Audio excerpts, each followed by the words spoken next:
Buenos días y bienvenidos a un nuevo webinar de Mirada 360. Hoy tengo el placer de conversar con María José Menéndez. Encantada. Encantada, Lili, de que estés aquí. Bienvenida a Ashurst. Muchas gracias.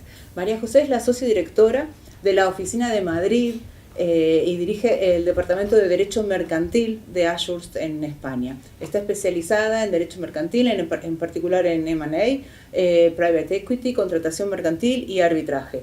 Está especializada en el sector financiero y de seguros.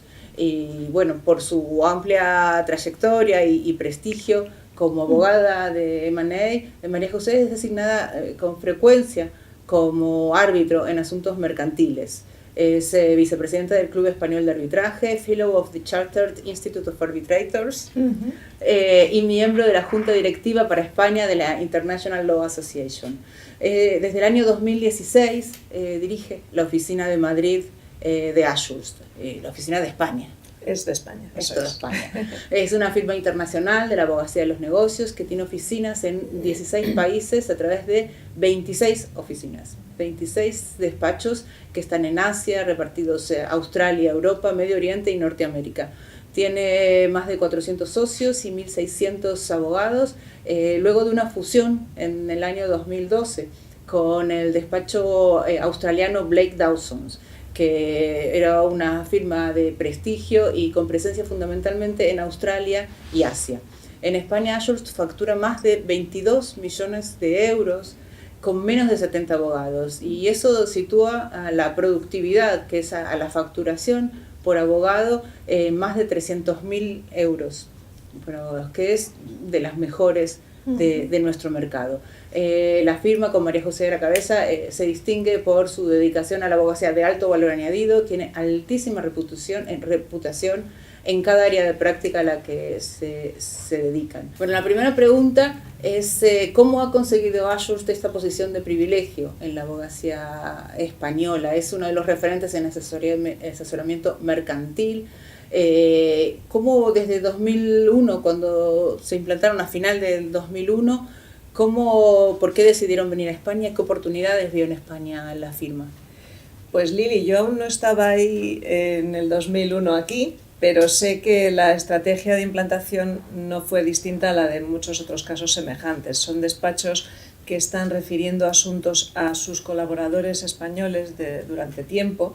Hace ya 30 años, cuando yo empecé a trabajar en el despacho con el que trabajaba entonces, que era Uría Menéndez, recibíamos en aquel entonces referidos de Ashurst, con lo cual, lógicamente, en un momento dado se plantea la firma aprovechar ella misma ese volumen de negocio que está enviando a colaboradores locales y abrir su propia oficina en España.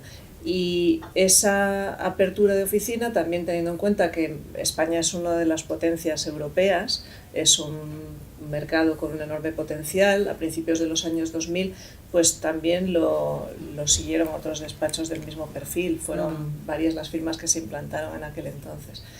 Tuvieron como estrategia ir captando equipos y abogados casi de uno en uno, quitando un pequeño grupo inicial muy limitado de unos pocos abogados, que fue el núcleo fundador, por así decir, pues se fue fichando de uno en uno abogados de distintos niveles, socios, y yo creo que esa fue una estrategia muy buena a la hora de mantener la cultura y el estilo de hacer las cosas de la firma, porque cada persona que se iba incorporando pues iba uniéndose a ese proyecto y captando de alguna manera esa forma de operar. Bueno, cultura de firma es algo que realmente es fundamental en nuestro sector. Sin duda. Sí, se nota mucho. Parece que son todas iguales. Que todas son iguales y todas las firmas tienen la misma misión y los mismos objetivos, y luego a la hora de la verdad hay grandes diferencias, y son diferencias que las marcan las personas en cada caso. Sí. Bueno, tenéis una de las mejores ratios de rentabilidad del mercado legal español, más de 22 millones de euros con menos de 70 profesionales, y eso es en el top 5, ¿no? Sí. Yo creo que está entre las 5 firmas de más productividad por abogado. Estamos situados en una buena posición, sí, efectivamente. ¿Y cuál es el secreto para conseguir una facturación? Porque por socio creo que es 1.600.000. Sí, es más o menos de ese orden. Bueno, va a ser más este año, porque ya a finales de febrero habíamos superado con cierta holgura la facturación total del año pasado, que cerramos en abril, es decir, nosotros cerramos ejercicio 30 de abril, con lo cual este año esperamos aún más crecimiento. Y la verdad es que sí, estamos muy satisfechos porque es una buena rentabilidad por abogado y por socio. Pero ¿cómo el se secreto realmente no es un secreto, porque hay dos elementos ahí muy importantes. Uno es el tipo de trabajo y de asunto al que tú te diriges, que es conseguir estar en asuntos de valor añadido, como nosotros lo llamamos, es decir, asuntos en el que la aportación del abogado realmente sea significativa y por tanto el coste no sea tanto problema para el cliente, es decir, que pagas más a gusto algo que estás percibiendo que tiene una importancia. Entonces, son operaciones especiales. Operaciones especiales, operaciones donde se requiere una calidad y un nivel importante de servicio. Y el otro elemento es conseguir que eso se haga con una dimensión de equipo adecuada, porque lógicamente, y esa parte es muy difícil también, lógicamente uno intenta tener un equipo suficiente para el trabajo que quiere atender, pero no excesivo. Y como el trabajo de operaciones viene y va, y a veces hay puntas y valles, es difícil tener la dimensión adecuada para no estar ni muy ocioso cuando hay un valle, ni muy agobiado cuando hay una punta. Un pico, sí. Ese es el problema en la abogacía de operaciones, ¿no? Claro. Que al no tener igualas y trabajo recurrente, es muy difícil dimensionar el equipo para que no sobre y no falte. Exacto, es cuando decías antes el secreto, pues el secreto es una obviedad, nadie consideraría que es un secreto, es una cosa muy elemental. La dificultad está en conseguirlo, porque primero hay que posicionarse efectivamente en ese tipo de asuntos y clientes que tienen que percibir una calidad, y es un mercado muy competitivo y hay grandísimos profesionales en otras firmas, obviamente, que también venden el mismo nivel de servicio, y luego tiene uno que dimensionar el equipo adecuadamente, que es también difícil. Muchas veces hablamos cuando vemos despachos que crecen porque tienen trabajo, que luego hacen depender la estrategia de la estructura.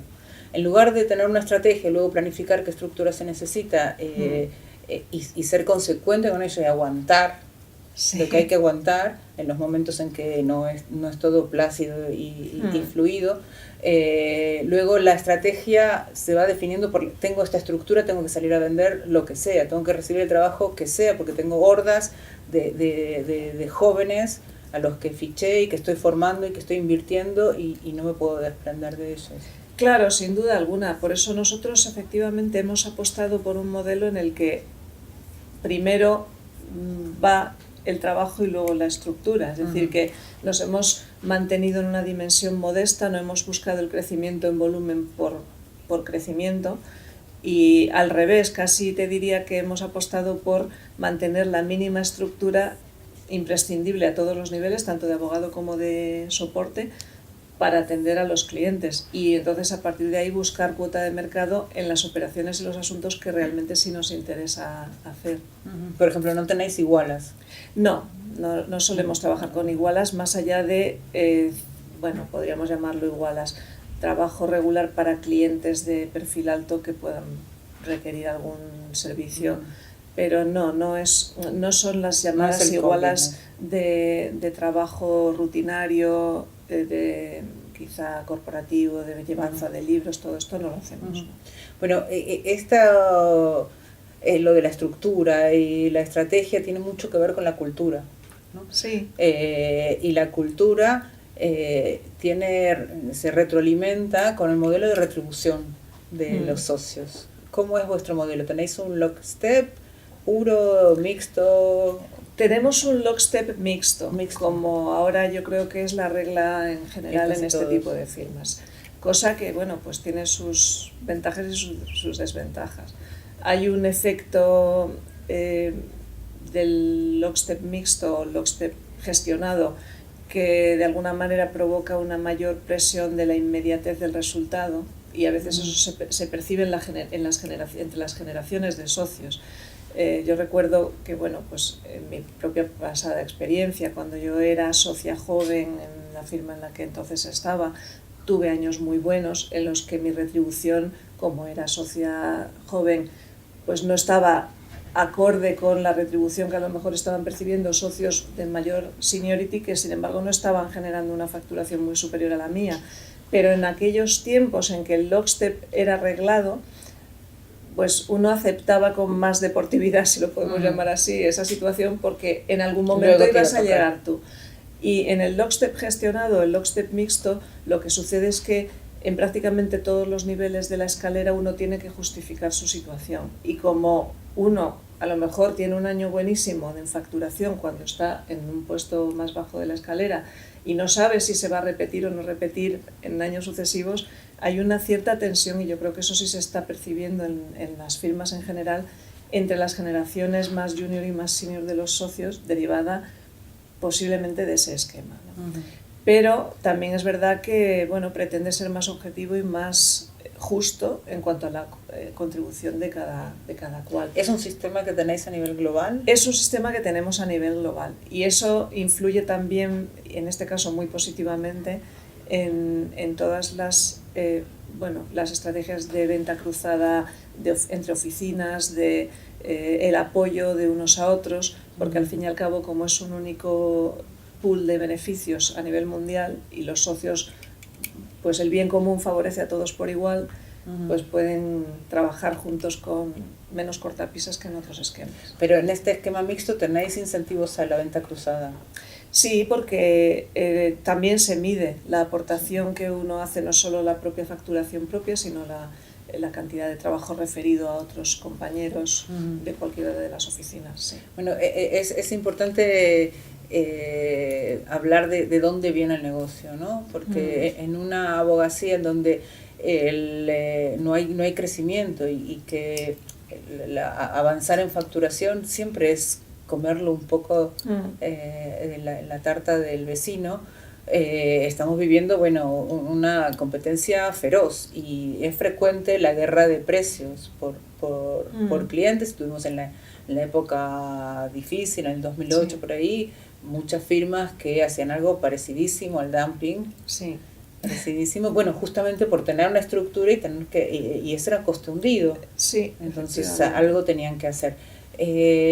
Cuando los días previos a este webinar yo comentaba que iba a hablar contigo y la ratio de facturación por abogado que tenías, me decían, ¡buah! Pero con trabajo, todo lo que les debe venir de la red, así es fácil. No. Cuéntame, ¿cuánto de vuestra facturación proviene del trabajo derivado de la red? Y si exportáis también trabajo. Pues mira, te sorprenderías, porque efectivamente puede parecer que una firma como la nuestra recibe prácticamente todo el trabajo referido de su red, y para nada es así. Nosotros en España generamos la inmensa mayoría de nuestro trabajo localmente, es decir, los socios españoles somos grandes generadores para nosotros y también exportadores. Yo diría que exportamos tanto o más de lo que recibimos cada año en cuanto a trabajo referido. Nosotros, el trabajo referido de la red es, yo te diría, menos de una quinta parte del trabajo total de nuestra oficina, pero es que a lo mejor nuestra exportación de alguna manera también está en ese entorno. Ten en cuenta que en España hay grandes compañías multinacionales, compañías importantes que operan globalmente, de infraestructuras, de tipo industrial, y esas compañías pues a veces nos utilizan menos, te diría, incluso en España, donde tienen equipos internos fuertes, claro, nos utilizan más en el extranjero, y eso nos permite enviar trabajo referido de clientes españoles que captamos y que la relación la desarrollamos nosotros localmente a oficinas pues en Australia, en Estados Unidos, en Europa. Bueno, alcanzar la máxima rentabilidad desde el enfoque de la gestión de despacho requiere que hay que priorizar dónde uno quiere estar, ¿no? Qué oportunidades en el mercado ve, qué recursos del despacho dedica.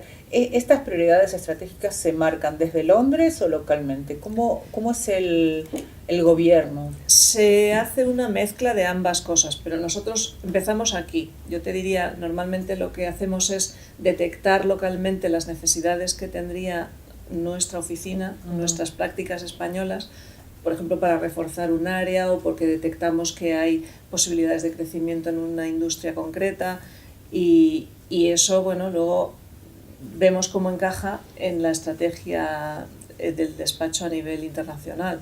Por ejemplo, por sectores, nosotros hemos reforzado este año la oficina de Madrid con 2 nuevos socios. Ha habido una incorporación que es, dijéramos, principalmente de área de práctica y la otra es refuerzo de capacidad. Hemos incorporado un socio para liderar derecho público, derecho administrativo y lo que sería entendido como regulatorio en un entorno más anglosajón. Y a la vez hemos captado un nuevo socio de Corporate M&A. Y el socio nuevo de Corporate M&A pues lo buscábamos para ampliar la tarta porque teníamos éxito y teníamos cuota de mercado y la tenemos en ese segmento y queríamos pues seguir ampliándola. Y bueno, se da la circunstancia de que encontramos un candidato que nos gustó mucho, al que hemos incorporado como socio, que tenía además un enfoque especialmente en el sector energía. Es un socio de Corporate M&A, es Andrés Alfonso, pero tiene un enfoque en energía y la combinación con Pablo García Manzano, que es el experto de Derecho Público, le permite también reforzar energía desde el área regulatoria. Y se da la circunstancia de que eso que nosotros hemos detectado e identificado localmente encaja perfectamente con una de las áreas estratégicas de la firma mundialmente, que es energía, porque Ashurst en sus distintas oficinas y jurisdicciones tiene una presencia importante en energía, con lo cual bueno, pues todas las piezas encajan. Y cuando tienen operaciones, ¿en el equipo también participan abogados de otras jurisdicciones? Si es necesario, sí. ¿Y cuál es tu tablero de control? ¿Cómo identificas si estás pasada de gente en un área? O sea, como gestora del despacho. Para gestionar el despacho, pues lo más difícil, como decíamos un poco al principio, es la dimensión del equipo. El tablero de control al final es muy sencillo, porque se trata de conseguir rentabilidad, conseguir margen, y las principales variables de eso, obviamente, es los ingresos, pero cómo tienes tú que dimensionarte y qué recursos necesitas para generar esos ingresos. La foto cambia muchísimo si yo para generar, hablábamos antes de 22, que posiblemente este año pues sean algunos más, 22 millones, si los genero con 70 abogados no es lo mismo que si los genero con 140 o si los genero con una estructura de apoyo más ligera o una estructura de apoyo más pesada. Y luego el otro elemento que también nos importa mucho es la eficiencia de la estructura de equipos de cada asunto. Esto que te decía que hacemos ad hoc para cada caso, hay que conseguir que los niveles que intervienen sean los adecuados, que el trabajo se realice al nivel adecuado de seniority. Por ejemplo, que cada socio esté trabajando con 3 o 4 abogados por debajo a los cuales les delega tareas. El apalancamiento que tenéis es de 1-4, 1-4 más o menos, depende de los casos. Hay asuntos que requieren mucho tiempo de socio porque son muy estratégicos o son de menos trabajo delegable. Menos trabajo delegable. Pero en la medida de lo posible, pues otros trabajos que son delegables hay que delegarlos y eso redunda en la eficiencia para el cliente y redunda en la rentabilidad para el despacho. ¿Vosotros facturáis horas facturables o precio cerrado? Nosotros facturamos según la necesidad del cliente en cada caso. Las horas facturables las tenemos que utilizar porque es un criterio interno, aunque sea de gestión de nuestro recurso, que al final es el tiempo de nuestros equipos. Pero dicho esto, no es un valor absoluto. Las horas producen un resultado en el que en algunos casos, pues por la razón que sea, el valor que se ha dado el cliente vale más o vale menos, o el cliente se tiene que ajustar a unas condiciones determinadas de presupuesto y lo que pedimos y esperamos es razonabilidad tanto por su lado como por el nuestro. Como una operación a veces se desprenden muchas operaciones o que se abre una bomba de racimo a veces, sí. ¿no? Uno no lo sabe a priori cuando presupuesta. Es que Claro, es muy comprensible el deseo de un cliente de controlar el coste y de tener una previsión fiable desde el principio de cuánto va a suponer una operación, pero las operaciones, la experiencia nos dice que rara vez se desarrollan exactamente como uno habría previsto, con lo cual hay que tener la flexibilidad necesaria de ajustarse a la realidad del caso, sabiendo que bueno, pues el despacho tendrá que hacer un esfuerzo a veces en ciertas ocasiones y a veces esperar del cliente una cierta comprensión de que las circunstancias han variado, pero bueno, en nuestra experiencia no ha sido un área tan complicada como pudiera parecer en el momento en que llevo años escuchando que se acaban las horas facturables y más o menos los clientes siguen entendiendo que esto es un servicio que tiene sus parámetros. Pero el insumo son horas de la gente que sí, trabaja. Sí.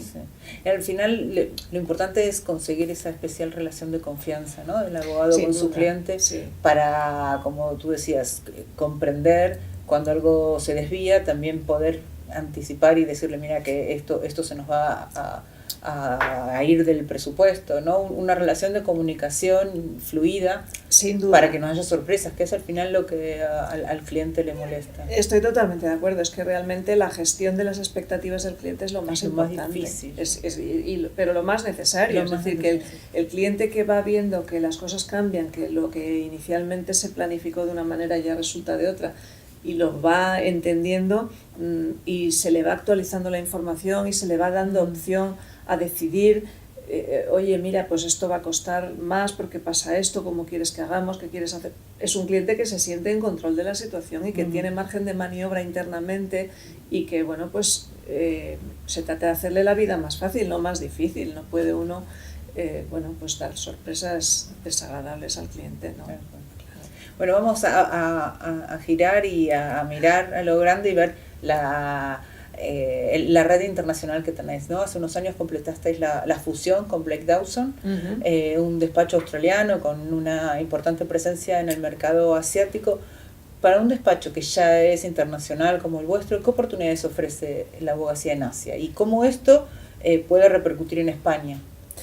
Para nosotros el despacho australiano reforzó muchísimo la presencia de lo que anteriormente era ASOS en Asia, porque lógicamente Australia tiene una vinculación pues, geográfica y de toda índole con Asia mucho mayor que la que se puede tener desde Europa, y eso pues nos permitió plantearnos el concepto de firma global en esa parte del mundo de una manera mucho más potente y más creíble. Australia, aparte de ser el origen de fondos que operan globalmente, clientes que son globales como pues, Macquarie o IFM, o sea, operadores mundiales, y un mercado grande a nivel de oportunidades de infraestructuras, de recursos y demás para nuestros clientes que van allí, pues es una plataforma muy buena para entrar en Asia desde otro lugar que no sea directamente desde Europa. Y eso sí nos ha ayudado mucho a crecer en la visibilidad del negocio desde China. La inversión de China en España todavía no ha alcanzado un nivel tan grande como, por ejemplo, incluso en Portugal, que hay una inversión potente de inversores chinos. Pero bueno, qué duda cabe que es una zona del mundo que tiene enorme potencial y que está creciendo y que como firma global nosotros no podemos más que estar presentes y explotar. Y luego la posición de España frente a Latinoamérica y el puente que puede a veces hacer para ciertos clientes en Latinoamérica también es importante. Nosotros ahora mismo con un cliente japonés estamos precisamente trabajando en ese factor y eso no es raro que se dé. El hecho de que los clientes asiáticos de alguna manera paran en Europa y para ir a Latinoamérica, quizás España puede ser un buen punto. Sí. Bueno, también por algunos clientes que me decías antes cuando comíamos, potentes en España de infraestructuras, que cuando van a invertir a jurisdicciones donde quizás el despacho local no tiene sede o que no tiene recursos, vosotros sois van de la mano vuestra. combinando Sí. el español con un arraigo local en donde están las inversiones. Sí, nosotros hacemos ese planteamiento muchas veces en trabajo en Latinoamérica, donde no tenemos oficinas, tenemos bueno, pues una serie de despachos con los cuales no nos une ninguna relación de exclusividad, pero que son despachos que hemos utilizado en el pasado, que tenemos buena relación, que tenemos buenas experiencias y mantenemos un poco el registro de utilización de ese apoyo. Ese modelo lo seguimos en otras jurisdicciones donde no tenemos oficinas, pero desde Madrid dijéramos que controlamos más el área de Latinoamérica que desde cualquier otra oficina de Ashurst. Y bueno, pues hay un gap cultural que a veces se produce, que efectivamente nuestra intervención ahí resulta muy positiva para ciertos clientes, y el ejemplo que te ponía antes del cliente japonés es un ejemplo bueno. Era un cliente, en este caso era un cliente que estaba trabajando directamente en una operación en un país latinoamericano con el apoyo de un despacho local al que habían acudido directamente, y en un momento dado estaban muy desesperados porque decían que el despacho local no les estaba funcionando, y si podríamos nosotros, si teníamos experiencia en Latinoamérica, si podríamos apoyar desde Madrid. Dijimos que sí, entramos y hemos visto que el despacho local realmente no estaba haciendo las cosas mal. Había un problema de entendimiento y de quizá presentación frente al cliente asiático, en este caso, del trabajo que estaba haciendo el despacho local. Y bueno, pues nosotros en ese papel hemos aportado un valor que el cliente lo está apreciando mucho, y estamos sacando adelante una situación que posiblemente de otro modo se habría roto, ¿no? Y la verdad es que no tanto para el cliente español, porque el cliente español está ya muy arraigado, el cliente español grande muy arraigado en Latinoamérica, tiene sus propias filiales, equipos locales de abogados, y necesitan menos que lo lleves de la mano, pero clientes de otros entornos culturales, como este ejemplo, o incluso internacionales de entorno europeo, sí que aprecian esa intervención a veces en otras jurisdicciones que pueda ser a través nuestra. Bueno, volviendo a la estrategia del despacho y las prioridades, ¿cómo organizáis el trabajo? ¿Por sectores económicos, por áreas de práctica? ¿Cuál es la estructura que tenéis? Tenemos una mezcla de las dos cosas. La estructura como tal está dividida por áreas de práctica, que serían las clásicas áreas de corporate, banking, disputes. Nosotros las nombramos en inglés, perdona, pero es por el sesgo del despacho origen anglosajón. Pero todas esas áreas de práctica, dijéramos que son por materia jurídica, por así decir, por tipo de asunto, pero luego tratamos de tener un enfoque a las industrias que permita que los clientes ven que seguimos su negocio, que estamos al tanto de sus preocupaciones. Lo que pasa que esas son pues divisiones transversales que no son muchas áreas claro, de práctica. En todas las prácticas puede haber alguien que tenga cierta experiencia en el sector hotelero, o en el sector financiero, o en el sector de infraestructuras. Entonces se trata de hacer un seguimiento de esa experiencia sectorial, promoviendo que los abogados implicados pues estén en contacto, que hablen regularmente, con conference calls, con reuniones de vez en cuando, y sí que se patrocina el hacer visitas a clientes conjuntamente y presentar una capacidad internacional de ayudarles en esas industrias. Las principales, pues vamos con el mercado. Normalmente, como todos los despachos, nosotros ganamos la experiencia porque los clientes nos obligan a ello. Si se mueve mucho un sector, pues no tienes más remedio que a base de hacer operaciones en ese sector, pues llegar a conocerlo muy bien. Eso nos ha pasado a nosotros, pues tradicionalmente, de forma muy destacada en algunos. Por ejemplo, el sector seguros en España somos líderes y hemos hecho prácticamente todas las operaciones importantes del sector, pero también energía o infraestructuras, que son sectores que se mueven mucho, pues hemos tenido actividad intensa y por tanto conocemos bastante el sector, los operadores. El sector inmobiliario, por supuesto, es uno de los motores de este despacho y de todos, porque en España es un sector muy activo y en los últimos años ha sido el que más operaciones ha generado, con gran diferencia.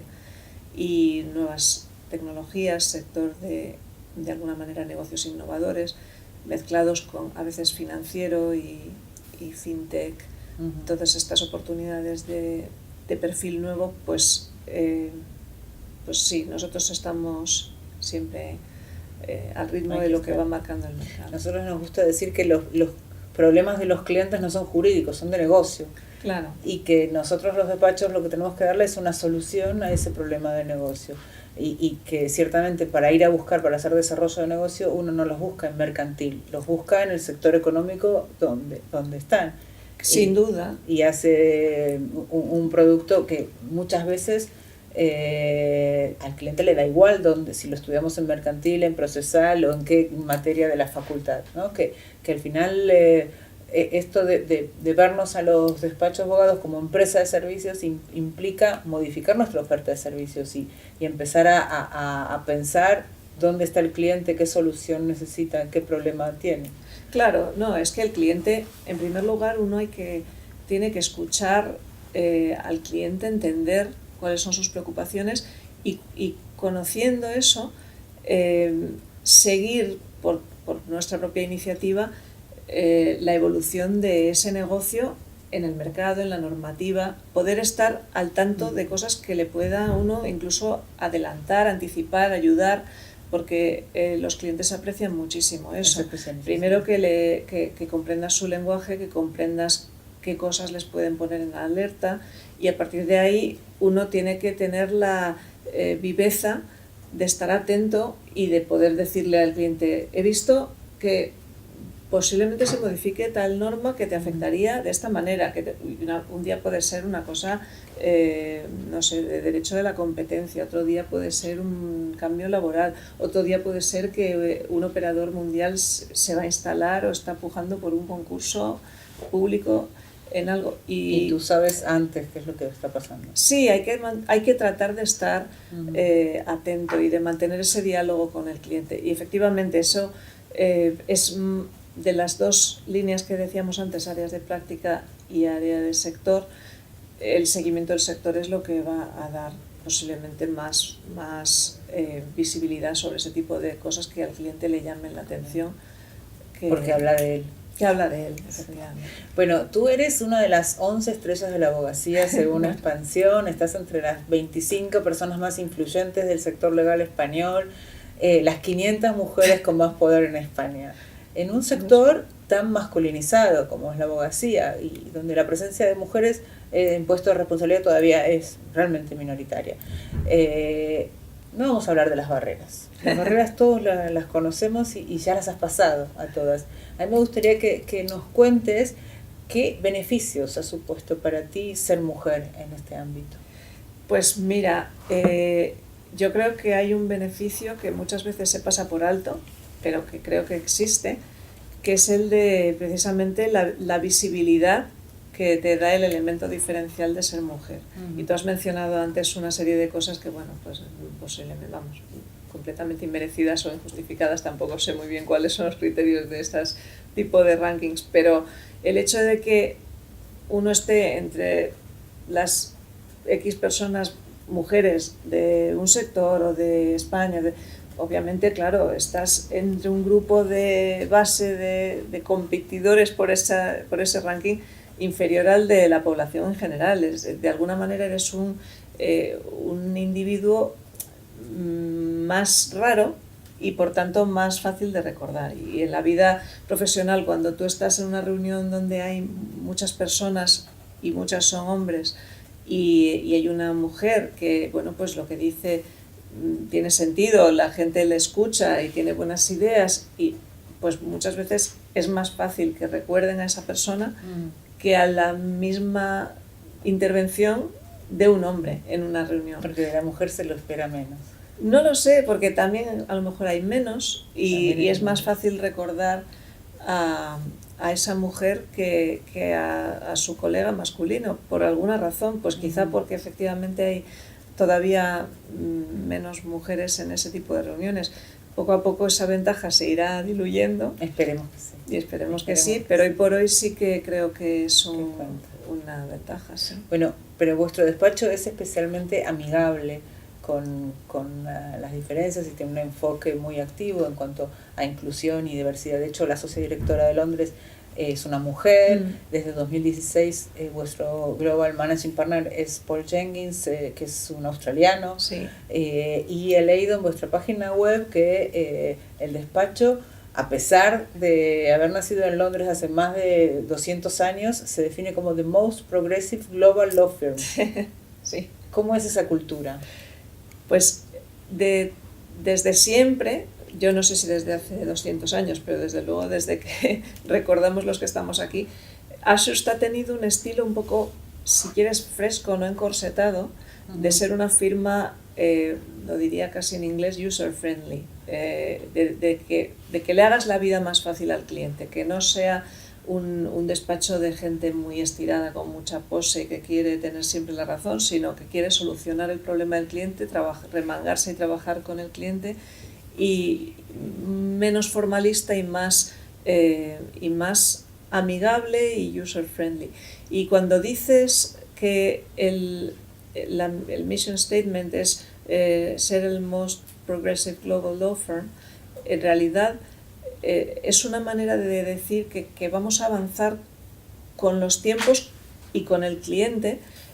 Cuando antes mencionabas, pues bueno, la diversidad, los esfuerzos de modernidad, por decirlo de alguna manera, el hecho de que el managing partner sea australiano, que por cierto en Australia el despacho ha sido premiado como uno de los mejores sitios para trabajar en torno a conceptos de diversidad y demás, forma parte sin duda de ese progreso y de querer adaptarse a hacer las cosas mejor, y que bueno, pues que los clientes perciban que estamos a su lado de la forma que ellos quieren, no de una forma que nosotros les impongamos. No se trata de que los clientes se adapten a nuestra forma de ser, sino que nosotros tengamos la flexibilidad de adaptarnos a lo que el cliente quiere.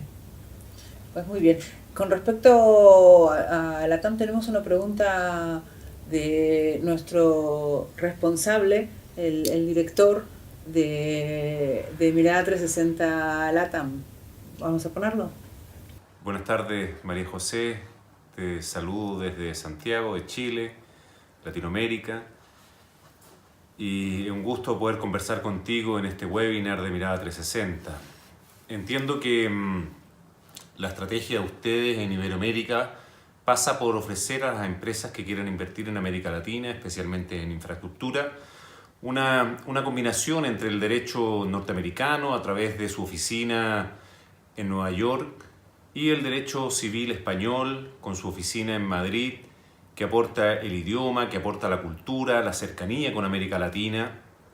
Y lo que me gustaría preguntarte hoy día es tratar de entender cómo valoran los clientes este modelo de trabajo que ustedes ofrecen. Un modelo que optimiza los costos, que a su vez asegura la calidad, y además entender cómo ustedes escogen a sus partners locales. En respuesta a esta pregunta, muchas gracias, nosotros efectivamente hemos detectado una posible eficiencia para nuestros clientes y que lo han recibido muy bien.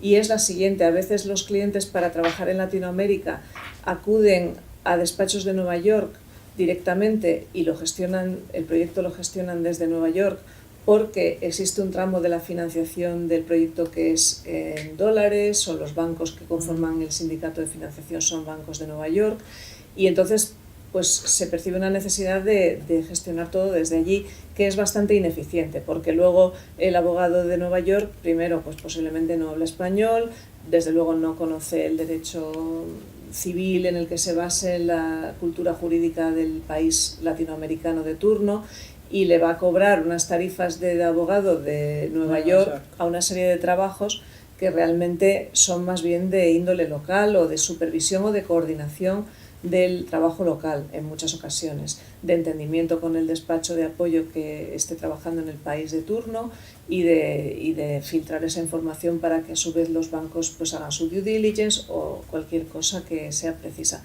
Y entonces hemos detectado que para cubrir esa necesidad, un equipo combinado Nueva York-Madrid era idóneo, porque nuestros compañeros de Nueva York cubren el área de ley de Nueva York, obviamente, a la perfección, pero se limitan a hacer eso y la coordinación global del proyecto lo hacemos desde Madrid a un coste muchísimo más ajustado y con una colaboración mucho más fluida con el despacho local del país del que se trate. Así que esa es la propuesta, y la propuesta efectivamente es más eficiente que la de acudir vía Nueva York. Directamente. Y a la otra pregunta de cómo elegís el partner local. Sí, y cómo elegimos el partner local. Nosotros no tenemos una relación de exclusividad con las firmas en Latinoamérica, o sea que trabajamos y somos libres de trabajar con cualquiera de las firmas, y además nos gusta mucho tener esa libertad porque nos permite en cada caso, bueno, pues según conflictos de interés que puedan afectarles o por especialización que tengan o credenciales, disponibilidad, pues ir trabajando con distintas firmas. Somos muy amigos de muchas firmas porque hemos tenido la experiencia de trabajar con ellos en proyectos. Siempre que podemos les referimos trabajo, ellos a veces nos refieren trabajo también a nosotros porque tenemos esa buena relación. Pero no con un acuerdo de exclusividad. Pero no con un acuerdo de exclusividad. Sin embargo, mantenemos además aquí en Madrid un poco el registro de operaciones en los que hemos trabajado juntos, cómo nos ha ido, el feedback que ha dado el cliente, porque en toda la red de Ashurst, quienes somos encargados de alguna manera de dirigir esos referidos a firmas locales somos nosotros en Madrid. A nosotros nos escribe a lo mejor un compañero de cualquier oficina del mundo, de Singapur, de Alemania, de Australia, y nos dice: necesitamos para un cliente apoyo en tal país, ¿qué recomiendas? Y nosotros gestionamos todo eso y les pedimos feedback y les pedimos involucrarnos en toda la medida posible cuando creemos que podemos aportar valor en esa relación.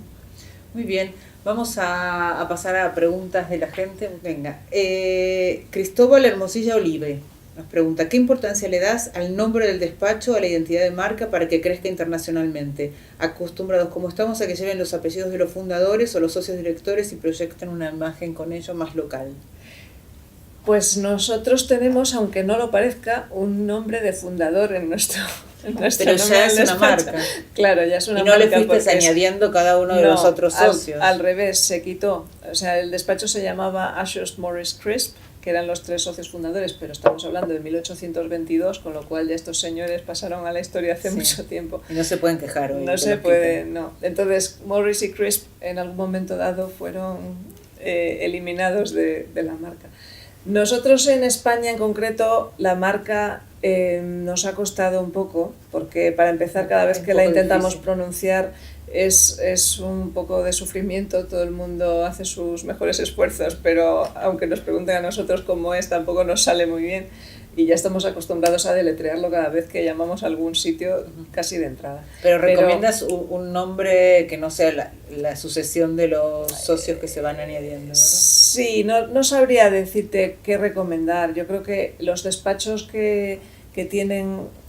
En España hemos visto ejemplos de despachos que tenían nombres de socios fundadores y han ido buscando una marca que trascienda esos nombres.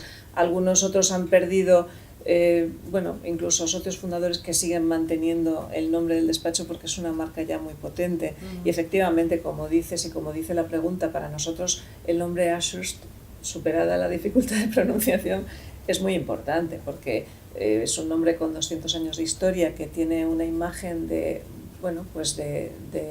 la reputación que el despacho ha ganado durante ese tiempo, y lógicamente en el entorno internacional no es lo mismo presentarse como Ashurst que presentarse como el despacho que tuviera los nombres de los socios que estamos aquí, o un nombre de fantasía que nosotros nos inventáramos con eso. Lo fundamental es lo que dijiste, entender que hay un capital que es la reputación ganada. Claro. Y que no hay que tirarlo por la borda, hay que aprovechar eso como un recurso fundamental. Sin duda. para sobrevivir. Y hacer lo posible para que los logros del despacho se identifiquen con esa marca. Es decir, que nosotros cada día a día, intentamos contribuir a mejorar esa marca con nuestro trabajo y la visibilidad que le damos y con todo lo que hacemos, que por supuesto lo hacemos con esa marca, llevamos la marca como bandera para conseguir esto. ¿Crees que sigue habiendo, me pregunta Esperanza Morgado Gallo, ¿Crees que sigue habiendo espacio en la abogacía para que las firmas extranjeras se instalen en España desde cero, como hiciste vosotros, sin absorber otros despachos? ¿Todavía hay espacio? Pues curiosamente todavía parece haber despacho. Nosotros hemos visto despachos abriendo oficinas en España muy recientemente, incluso Vincent Mason, por ejemplo, abrió hace justamente 2 años ahora mismo, y ya en aquel entonces uno pensaba, pero si ya somos muchísimos, si ya el mercado no da más de sí. Pero el hecho mismo de que abran y que sigan funcionando y que capten equipos y estén trabajando con los clientes demuestra que todavía hay hueco. Es un mercado muy competitivo, el mercado español, y de hecho la densidad de firmas que hay implantadas en España es muy superior a las de otras plazas europeas, como Alemania, Francia. Y la cantidad de abogados por abogados habitantes es enorme, pero encima la cantidad de abogados por PBI es mucho peor. Exactamente, pero eso a nivel de demografía de abogados en general. Pero si ya nos vamos a firmas de negocios, en las firmas de negocios también hay una sobrerepresentación de las firmas en el mercado español, pero lo cierto es que si no les fuera bien, las firmas cerrarían. Yo creo que, no sé si contestando a la pregunta que hace Esperanza, de si ahora mismo uno podría abrir como se abría en el 2001, posiblemente será más complicado, supongo que es más complicado, porque claro, cada vez el mercado está más saturado, por decirlo de alguna manera. Y no son los mismos los crecimientos que había en los primeros años de este siglo que los que hay ahora, que difícilmente van a los 2 dígitos. Claro, todo lleva sus ciclos, porque efectivamente nosotros después de abrir hacia principios del 2000, luego vino la crisis, hubo que aguantar, apretarse el cinturón. Claro, hubo momentos ahí en que los despachos tuvieron, no fue nuestro caso, pero hubo despachos que tuvieron que despedir abogados, y bueno, otra vez ha vuelto a remontar. Es difícil entender que pueda caber tanta firma aquí, pero parece que hay mucha firma instalándose aún. Bueno, Francisca Uthoff, que es nuestra subdirectora de LATAM, nos dice: se ve que la eficiencia en la gestión de los asuntos ha sido clave. ¿Quién es el responsable de esto? ¿Cómo evitan la acumulación de asuntos en un mismo equipo o socio? ¿Esto se refleja en el modelo de participación? Si quien caza a la vez lo produce, ¿cómo se organiza? El que caza, muy buena pregunta, Francisca. Es muy buena pregunta.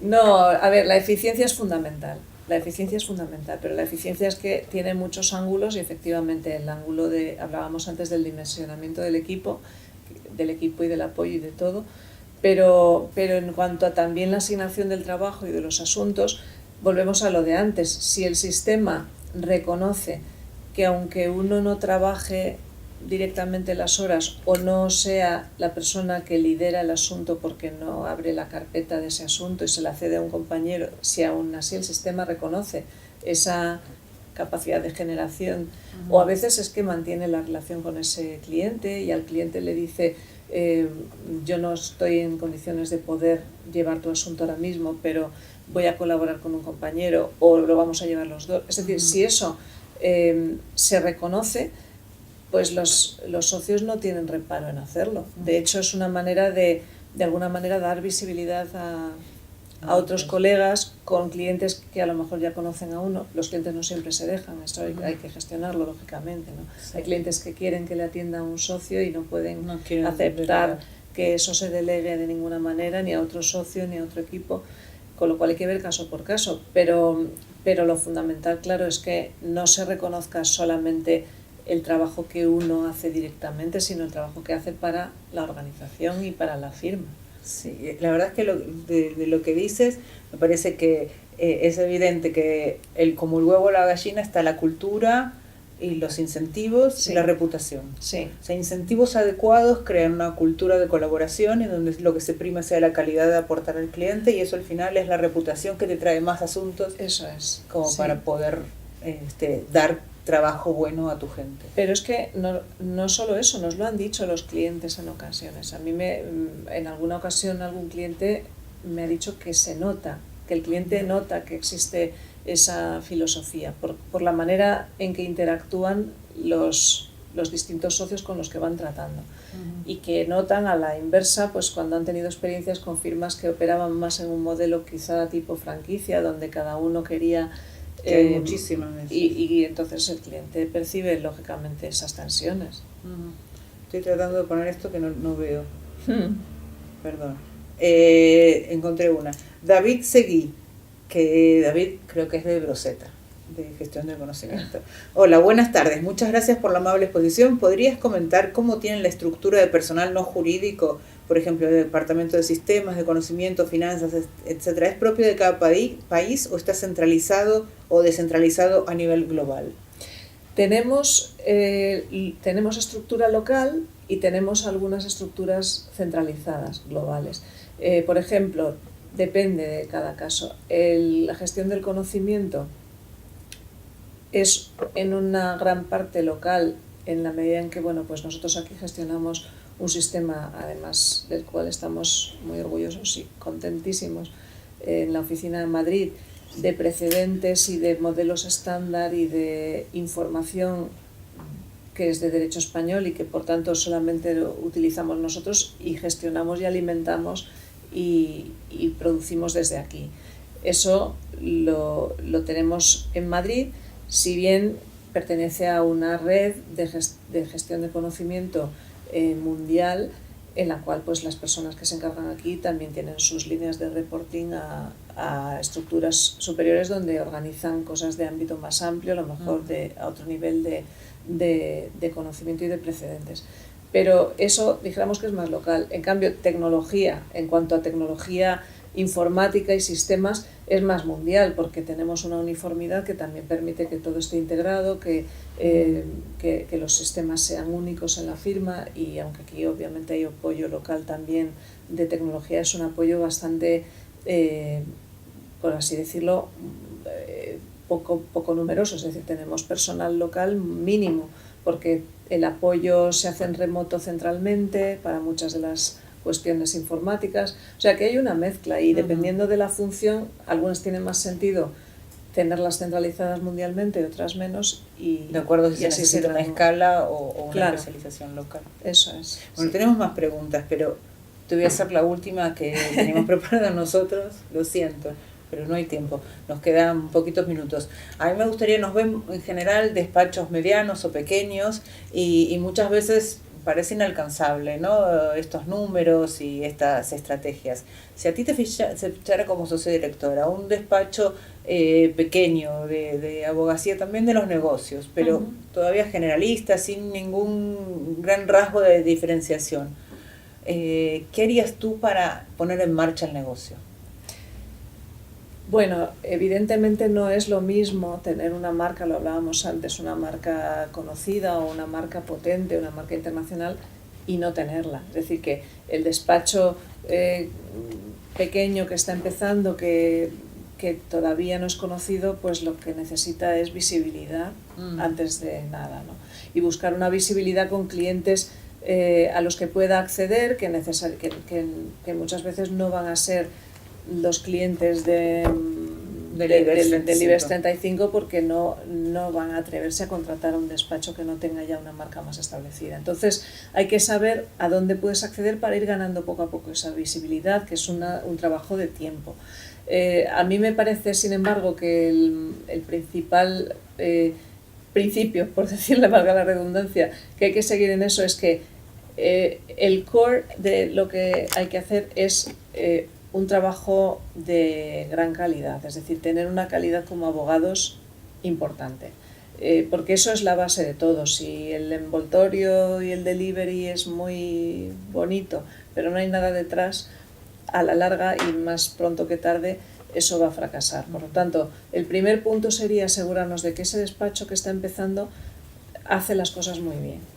Y entonces conseguir que ese hacer las cosas muy bien brille a la escala que se pueda, conseguir darle la visibilidad en acción, porque también hay otros medios de visibilidad, pero bueno, la más eficaz, yo creo, para ir ganando track record y para ir ganando negocio es oportunidad de que los clientes se enteren, que lo estás haciendo un utilicen. buen trabajo. Claro, utilicen el servicio y vean vean que le has atendido bien, el contrario ve que le has atendido bien a su contraparte, las personas involucradas de diversa índole, y ahí empieza un boca a boca que es muy eficaz. Es invisible, pero es muy eficaz. Entonces yo lo que diría que hay que hacer en ese caso es efectivamente asegurarse de que ese servicio está ahí y conseguir las primeras oportunidades de visibilidad pues a través del cliente que esté más accesible y que tenga más potencial. Muchas gracias, María José. Nada, gracias a ti, Lili, un placer. La verdad es que nos quedaron un montón de preguntas, pero son ya las 4 y has contado muchísimas cosas. Esperemos que todos lo podamos aprovechar. Muy bien, pues muchísimas gracias y un placer. Gracias a todos. Bueno,